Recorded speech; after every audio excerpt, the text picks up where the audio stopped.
Namutuka y'enkuba eyatonyedde kumpi ssaawa nnamba mu bitundu by'e Busoju teyalobedde abawagizi b'omubaka w'ekitundu ekyo Vincent Nyanzi okugenda mu bungi mu lukuŋŋaana lwe olw'okufeefeeta akalulu ak'okumuzza ku bubaka bwa Busoju. Okutuuka mu lukuŋŋaana luno olwateekeddwa ku kitebe ky'eggombolola y'e Kakindu, Nyanzi yakulembeddwamu bbandi wamu n'oluseegende lw'ebidduka okuviira ddala e Zigoti okutuukira ddala wabadde olukuŋŋaana.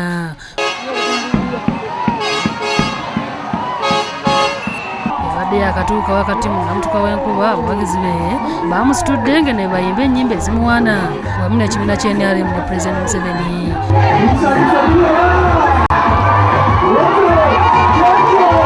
Mu kwogera ku omubaka Nyanzi yasabye abawagizi be bulijjo okubeera ab'emirembe bewala okuyombagana. Ebyo twagala bibeera mu kampu ziri ndala mukuume emirembe, akalulu simpalana sikakulwaniramu. Yakatiriza nti yaddaze nga talina kibiina ky'abafuzi naye muwagizi wa NRM era nga wakuteeka mu nkola manifesto ya NRM 2016-2021. Ojaga Nyanzi si wa NRM njagala mukitegeeze natandika okwesimbawo mu 93 ku CA. Ate Kiwanuka Abdallah ayogomeza ttawuni y'e Kalagi mu ggombolola y'e Nama nga yafuba okunoonya akalulu akanaamutuusa mu palamenti okuweereza bamukono ey'obukiikakkono.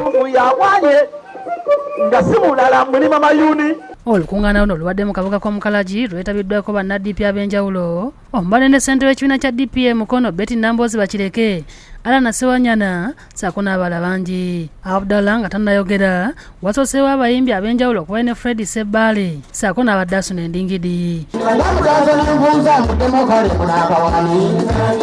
Ayogedde byagenda okukolera abavubuka omuli n'okulwanirira ensimbi zaabwe. Ekiseera tufune omuntu agenda okutwogerera mu paalamenti agenda okuggusa ensonga zaffe. Ate minisita w'ebyobusuubuzi n'amakolero Amelia Anne Kyambadde azzeemu okunoonya akalulu akanaamuza mu kifo ky'omubaka wa Muwokota North.